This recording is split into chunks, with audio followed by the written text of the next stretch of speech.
Other questions? We basically had the matrix on the left-hand side and we augmented it with the identity matrix. Yes, absolutely. We create a new matrix, which is twice longer.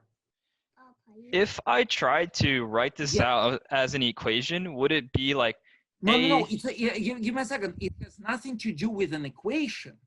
It's a matrix.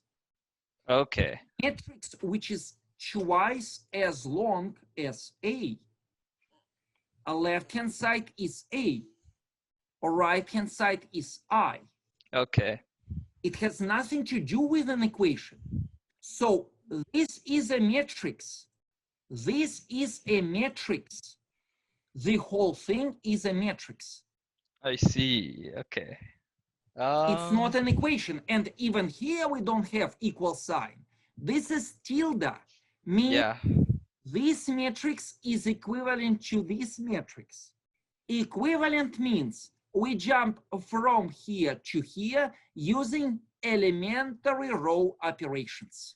Yeah. Okay. No. I think that's all my questions. Yeah. All right. Thank you.